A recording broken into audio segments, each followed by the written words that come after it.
ನಮಸ್ಕಾರ ಸ್ನೇಹಿತರೆ, ವಿಶ್ವಚೇತನ academy YouTube ಚಾನಲ್ಗೆ ಸ್ವಾಗತ. ಅಂತೂ ಇಂತೂ ಗುಡ್ ನ್ಯೂಸ್ ಕೊಟ್ಟಿದೆ ರಾಜ್ಯ ಸರ್ಕಾರ. ಬಹಳ ದಿನಗಳ ಬೇಗುದಿಗೆ ಒಂದು ಅಂತ್ಯ ಆಗಿದೆ ಅನ್ಕೋಬಹುದು. ಈಗ ಒಂದು 4,000ವರೆಗೂ ಹುದ್ದೆಗಳು ಕಾಲ ಆಗ್ತಾ ಇದೆ. ಇನ್ನು ನಂತರದಲ್ಲಿ ಮತ್ತೆ 8,000ವರೆಗೂ ಹುದ್ದೆ ಅದು ಕಾಲ ಆಗುತ್ತೆ. ಸ್ನೇಹಿತರೆ, ಇದಕ್ಕೆಲ್ಲ ಬಹಳಷ್ಟು ಯುವಕ ಸಂಘಟನೆಗಳು ಹೋರಾಟ ಮಾಡಿದ ಫಲಶ್ರುತಿ ಅನ್ಬೋದು. ಮುಖ್ಯವಾಗಿ ಇದಕ್ಕೆ ಕಾಂತರಾಜುನವರು ಬಹಳಷ್ಟು ಶ್ರಮ ಹಾಕಿದ್ದಾರೆ. ಅವರ ಒಂದು ಪರಿಶ್ರಮವನ್ನು ನಾನು ಕೂಡ ನೋಡ್ತಾ ಇರ್ತೀನಿ. ಅವರಿಗೆ ನಿಜವಾಗ್ಲೂ ವಿಶ್ವಚೇತನ ಅಕಾಡೆಮಿ ಎಂದು ಧನ್ಯವಾದಗಳನ್ನು ತಿಳಿಸ್ತಾ, ಈ ವಿಡಿಯೋದಲ್ಲಿ ಸ್ನೇಹಿತರೆ ಬಹಳ ವಿಶೇಷವಾದ ಮಾಹಿತಿಯನ್ನು ಕೊಡ್ತಾ ಇದ್ದೀನಿ. ಏಜ್ ರಿಲ್ಯಾಕ್ಸೇಷನ್ ಕೊಟ್ಟಿರ್ತಾರೆ. 40 ವರ್ಷದವರೆಗೂ ಕೆಲವರು ಎಕ್ಸಾಮ್ ಬರೀಬೋದು, 33ಕ್ಕೆ ಯಾರು ಬರೀಬಹುದು. ಆಮೇಲೆ ಬಹಳಷ್ಟು ಅಪ್ಲಿಕೇಶನ್ಗೆ ಹೋಗಿ ತಪ್ಪು ಮಾಡ್ತಾರೆ, ಕಾಸ್ಟ್ ಸರ್ಟಿಫಿಕೇಟ್ ತಪ್ಪು ತೊಗೊಂಡಿರ್ತಾರೆ. ಆಮೇಲೆ ನನಗೆ ಮೆಸೇಜ್ ಮಾಡ್ತಾರೆ, ಈಗ ತಪ್ಪು ಮಾಡಿದ್ದೀನಿ, ಅದು ತಪ್ಪು ಮಾಡಿ. ದಯವಿಟ್ಟು ಆ ಥರ ಮಾಡ್ಲಿಕ್ಕೆ ಹೋಗ್ಬೇಡಿ. 5-10 ನಿಮಿಷ ಟೈಮ್ ಇರುತ್ತೆ, ಎಲ್ಲೋ ಕಳೀತಾರೆ ಟೈಮು ರೀಲ್ಸ್ ನೋಡ್ಕೊಂತು.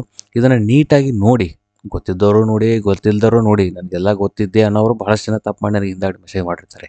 ಸೊ ಆಮೇಲೆ ಅದಕ್ಕೆ ಇದು ನೋಡಿ, ನಿಮಗೆ OMR ಮಾದರಿ ಎಕ್ಸಾಮ್ ಇರುತ್ತೆ. ಇದೇನು ಆನ್ಲೈನ್ ಎಕ್ಸಾಮ್ ಇರೋದಲ್ಲ, ಫಿಸಿಕಲ್ ಫಿಟ್ನೆಸ್ ಟೆಸ್ಟ್ ಇರುತ್ತೆ, ಆಮೇಲೆ ಎಂಟ್ರನ್ಸ್ ಟೆಸ್ಟ್ ಇರುತ್ತೆ.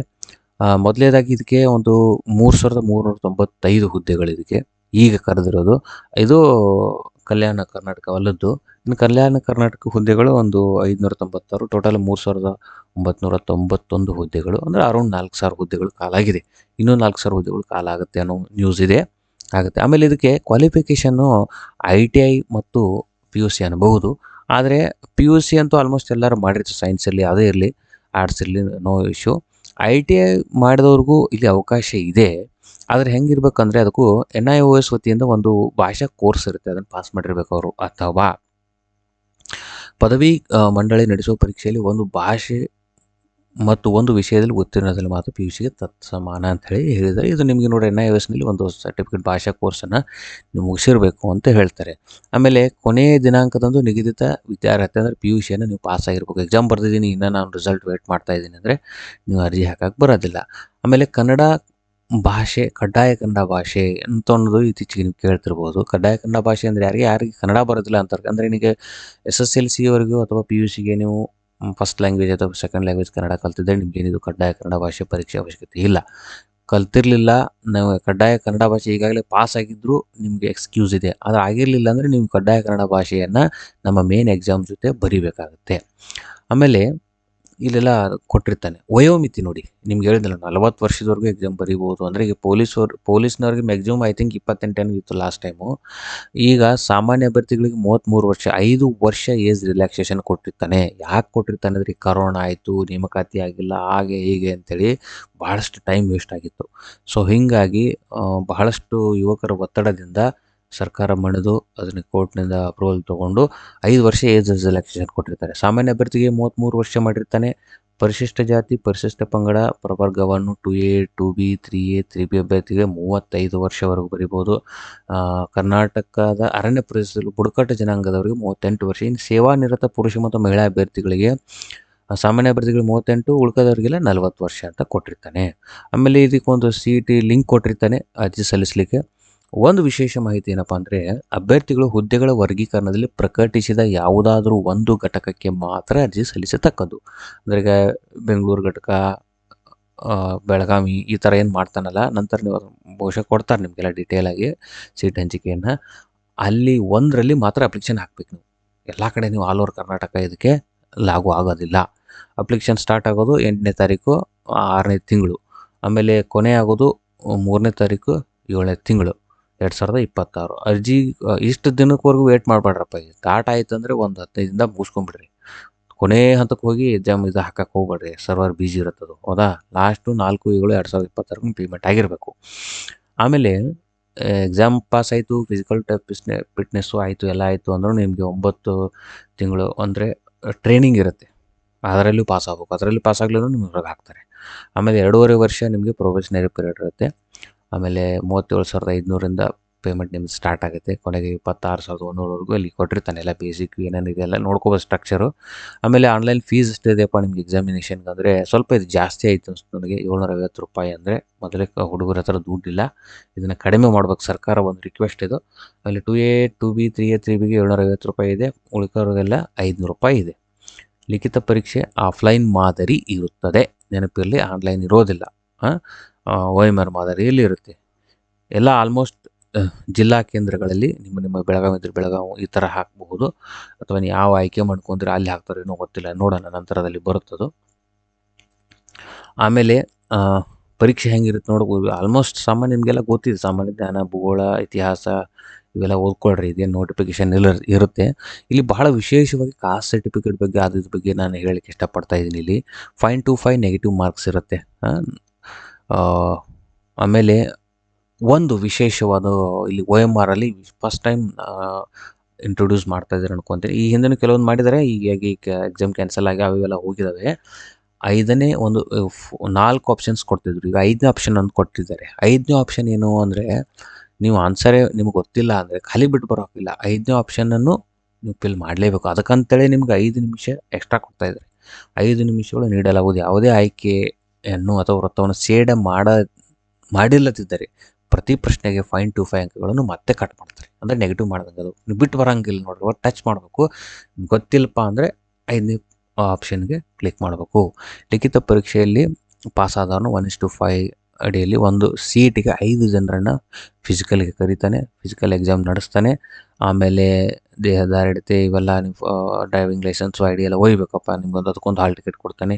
ಅದಕ್ಕೆಲ್ಲ ನೀವು ಫಿಟ್ನೆಸ್ ಏನಿರಬೇಕು ಅನ್ನೋದ್ರೆ ಈ ನೋಟಿಫಿಕೇಷನಲ್ಲಿ ನೋಡ್ಕೋಬಹುದು. 168 ಹೈಟ್ ಇರಬೇಕು, ಸೇವಾ ನಿರತರ ಹೆಂಗಿರಬೇಕು, ಮಹಿಳೆಯರದ್ದು ಹೆಂಗಿರಬೇಕು, 186 ಸೆಂಟಿಮೀಟರ್ ಎದೆ ಅಳತೆ ಇರಬೇಕು, ಮಹಿಳೆಯರದು 157 ಹೈಟ್ ಇರಬೇಕು. ಈ ಥರ ಈ ನೋಟಿಫಿಕೇಷನ್ ನಾನು ಲಿಂಕ್ ಕೊಟ್ಟಿರ್ತೀನಿ ಡಿಸ್ಕ್ರಿಪ್ಷನಲ್ಲಿ, ನೋಡ್ಕೊಳ್ಳಿ. ಆಮೇಲೆ ಇಲ್ಲಿ ಟೆಸ್ಟ್ ನಿಮ್ಮದು ಸಹಿಷ್ಣುತೆ ಟೆಸ್ಟ್ ನೋಡಬೇಕು. ಎಂಟ್ರೆನ್ಸ್ ಟೆಸ್ಟ್ ಇಲ್ಲಿ 1600 ಮೀಟರನ್ನು 6 ನಿಮಿಷ 30 ಸೆಕೆಂಡಲ್ಲಿ ಓಡಬೇಕು. ಎತ್ತರ ಜಿಗಿತ 1.2 ಮೀಟರ್ ಕಡಿಮೆ ಇಲ್ಲದ ಜಿಗಿಬೇಕು. ಉದ್ದ ಜಿಗಿತ 3.8 ಮೀಟರನ್ನು 3 ಅವಕಾಶಗಳು ಕೊಟ್ಟಿರ್ತಾನೆ. ಗುಂಡ ಎಸೆತ 5.6 ಮೀಟರ್ 7.2 kgಯನ್ನು ಎಸಿಬೇಕು. ಮಹಿಳೆಯರಿಗೂ ಕೊಟ್ಟಿರ್ತಾನೆ 400 ಮೀಟರು 2 ನಿಮಿಷಕ್ಕಿಂತ ಮೀರದಂತೆ. ಎತ್ತರ ಜಿಗಿತ 0.9 ಮೀಟರು, ಉದ್ದ ಜಿಗಿತ ಅಥವಾ ಅಂತ ಕೊಟ್ಟಿದ್ದಾನೆ, 2ರಲ್ಲಿ ಒಂದು ಮಾಡಬೇಕು. ಗುಂಡ ಎಸೆತ 4 kg 3.75 ಮೀಟರ್ಗಿಂತ ಕಡಿಮೆ ಇರುತ್ತೆ ಎಸಿಬೇಕು. ಆಮೇಲೆ ಈ ದೇಹದಾರ್ಢ್ಯತೆ ಅಥವಾ ಸಹಿಷ್ಣುತೆ ಪರೀಕ್ಷೆ ಮಾಡುವಾಗ ನಿಮ್ಗೆ ಏನಾದರೂ ಫಿಸಿಕಲಿ ತೊಂದರೆ ಆದರೆ ನೀವೇ ಕಾರಣ ಅಂತ ಹೇಳ್ತಾರೆ. ಯಾಕಂದರೆ ಇತ್ತೀಚೆಗೆ ಒಂದು ಪಾಪ ಒಬ್ಬ ಯುವಕ ಹಾರ್ಟ್ ಅಟ್ಯಾಕ್ ಆಗಿ ತೀರ್ಕೊಂಡಿದ್ರು. ಸೊ ಅದನ್ನೆಲ್ಲ ರಿಸ್ಕ್ ತೊಗೊಳ್ಳೋದಿಲ್ಲ. ಆ ಥರ ರಿಸ್ಕ್ ತೊಗೊಂಡು ಏನು ದೊಡ್ಡ ಸಾಧನೆ ಮಾಡೋದಿಲ್ಲ. ಸತ್ತ ಮೇಲೆ ಏನು ಸಾಧನೆ ಮಾಡೋದಾದರೆ ಹುಷಾರಾಗಿ ನಿಮ್ಮ ಶರೀರವನ್ನು ನೀವು ಲಕ್ಷ್ಯದಲ್ಲಿ ಇಟ್ಕೊಳ್ರಿ. ಓಕೆ. ಆಮೇಲೆ ಈಗ ಇಲ್ಲಿ ಬನ್ನಿ, ಈಗ ಕಾಸ್ಟ್ ಸರ್ಟಿಫಿಕೇಟ್ ಬಗ್ಗೆ ನಿಮಗೆ ನಾನಿಲ್ಲಿ ಮೀಸಲಾತಿ ಪ್ರಮಾಣ ಪತ್ರಗಳು ಹೆಂಗಿರಬೇಕು, ಏನಿರಬೇಕು ಅವೆಲ್ಲ ಡಿಟೇಲಾಗಿ ಹೇಳ್ತೀನಿ. ಭಾಳ ಗಮನವಿಟ್ಟು ಕೇಳಬೇಕು. ಇಲ್ಲೇ ಭಾಳಷ್ಟು ಜನ ತಪ್ಪು ಮಾಡ್ತಾರೆ ನೀವು, ಹೌದಾ. ಮೀಸಲಾತಿ ಕೋರುವ ಬಯಸುವ ಅಭ್ಯರ್ಥಿಗಳು ನೋಡಿ, ಪರಿಶಿಷ್ಟ ಜಾತಿ ಪರಿಶಿಷ್ಟ ಪಂಗಡಕ್ಕೆ ಸೇರಿದ ಅಭ್ಯರ್ಥಿಗಳು ನಮೂನೆ D. ಈಗಂತೂ SC ಸರ್ಟಿಫಿಕೇಟ್ಗಳಲ್ಲಿ ABC 3 ವರ್ಗ ಮಾಡ್ಕೊಂಡಿದ್ದೀರಾ. ಅದನ್ನು ಡಿಟೇಲಾಗಿ ನೀವು ಹೊಸ ಸರ್ಟಿಫಿಕೇಟ್ ತೆಗೆಸ್ಕೊಳ್ರಿ ಎಲ್ಲರೂ. ತರಿಸ್ಕೊಳ್ಳೇಬೇಕು ನೀವು. ಐ ಥಿಂಕ್ ನಿಮ್ಗೇನು ಲೈಫ್ ಟೈಮ್ ಇರುತ್ತೆ. SC ಅವ್ರಿಗೆ ಏನಿರುತ್ತೆ ಲೈಫ್ ಟೈಮ್ ಸರ್ಟಿಫಿಕೇಟ್ ಇರುತ್ತೆ, ವ್ಯಾಲಿಡಿಟಿ. ನಿಮ್ಗೇನು 5 ಇಯರ್ಸ್, OBC ಅವ್ರ ಹತ್ರ 5 ಇಯರ್ಸ್ ಇರೋದಿಲ್ಲ. ಬಟ್ ಸ್ಟಿಲ್ ನೀವು ತೆಗೆಸ್ಕೊಳ್ಳೋದು ಬೆಟ್ರು. ಪ್ರವರ್ಗ 1ಕ್ಕೆ ಸೇರಿದ ಅಭ್ಯರ್ಥಿಗಳು ನಮೂನೆ E, ಪ್ರವರ್ಗ 2A to B ಅವರಿಗೆಲ್ಲ ನಮೂನೆ F ಅನ್ನು ತಗೊಳ್ಬೇಕು. ಅರ್ಜಿ ಸಲ್ಲಿಸಲು ನಿಗದಿಪಡಿಸಿದ ಕೊನೆಯ ದಿನಾಂಕದಂದು ಚಾಲ್ತಿಯಲ್ಲಿರುವ ಮೀಸಲಾತಿ ಪ್ರಮಾಣ ಪತ್ರವನ್ನು ಸಂಬಂಧಿಸಿದ ತಹಶೀಲ್ದಾರ್ ಅವರಿಂದ, ಅಂದರೆ ತಹಶೀಲ್ದಾರ್ ಸಹಿ, ಮೊಹರು, ಬಾರ್ಕೋಡ್, ಹಾಲೋಗ್ರಾಮ್ ಎಲ್ಲ ವಾಟರ್ ಮಾರ್ಕ್ನೊಂದಿಗೆ ಇರಬೇಕು ನಿಮ್ಮ ಹತ್ರ. ಅಂದ್ರೇನು, ಅರ್ಜಿ ಹಾಕೋದು ಇನ್ನೇನು ಲಾಸ್ಟ್ ಡೇಟ್ ಅಲ್ವಾ, ಅದಕ್ಕಿಂತ ಮೊದಲು ನಿನ್ನ ಹತ್ರ ಸರ್ಟಿಫಿಕೇಟು, ವ್ಯಾಲಿಡ್ ಸರ್ಟಿಫಿಕೇಟ್ ಇರಬೇಕು. ಇವತ್ತು ಅಪ್ಲಿಕೇಶನ್ ಡೇಟ್ ಮುಗಿತು, ನಾಳೆ ತಗೊಂಡ್ರಿ ಅಂದರೆ ನಿಮ್ಮದು ಸರ್ಟಿಫಿಕೇಟ್ ಮಾನ್ಯ ಆಗೋದಿಲ್ಲ. ಸೀದಾ ನೀವು ಹಾಕಿದ್ರು ಅದು ವೇಸ್ಟು, ಜನರಲ್ ಆಗಿ ಕನ್ಸಿಡರ್ ಆಗ್ತಾರೆ. ನೀವು ಇನ್ ಕೇಸ್ ಹಂಗೆ ಹಾಕಿದ್ರು ನೀವೇನು ತೊಂದರೆ ಇಲ್ಲ, ಜನರಲ್ ಕನ್ಸಿಡರ್ ಆಗ್ತಾರೆ, ನಿಮ್ಮನ್ನೇನು 100% ರಿಜೆಕ್ಟ್ ಮಾಡೋದಿಲ್ಲ. ಆಮೇಲೆ ಉದ್ಯೋಗಕ್ಕಾಗಿ ಪಡೆದ ಜಾತಿ ಪ್ರಮಾಣ ಪತ್ರ ಮಾತ್ರ ಇರಬೇಕು. ಇದು ಏನು ನಾವು ಸ್ಕಾಲರ್ಶಿಪ್ಗಾಗಿ, ಶಿಕ್ಷಣಕ್ಕಾಗಿ ಏನು ಪಡ್ಕೊಂಡಿರ್ತೀವಲ್ಲ ಅವು ಮಾನ್ಯ ಇರೋದಿಲ್ಲ. ಏನು ತೊಂದರೆ ಇಲ್ಲ, ಈ ಸ್ಪೀಡಾಗಿ ಕಾಸ್ಟ್ ಸರ್ಟಿಫಿಕೇಟ್ ಸಿಗ್ತಾರೆ, ನಿಮ್ಗೆ ಹೊಸ ತೆಗೆಸ್ಕೊಳ್ಬೇಕಾದ್ರೆ. ಆಮೇಲೆ OBC ಅವ್ರಿಗೆ ಏನಿರುತ್ತೆ 5 ವರ್ಷ ವ್ಯಾಲಿಡಿಟಿ ಇರುತ್ತೆ ಕಾಸ್ಟ್ ಸರ್ಟಿಫಿಕೇಟ್. ಯಾವಾಗ 2A 2B 3A 3B ಅವ್ರಿಗೆ ಏನಿರುತ್ತೆ 5 ವರ್ಷ. ಯಾಕಂದರೆ ಅವ್ರಿಗೆ ಕ್ರೀಮಿ ಲೇಯರ್ ಅಂತ ಕನ್ಸಿಡರ್ ಆಗುತ್ತೆ. ಆರ್ಥಿಕ ಪರಿಸ್ಥಿತಿ ಅವ್ರದ್ದು ಉನ್ನತಿ ಆಯಿತು ಅಂದರೆ ಸರ್ಟಿಫಿಕೇಟ್ ಮಾನ್ಯ ಇರೋದಿಲ್ಲ ಅವ್ರಿಗೆ.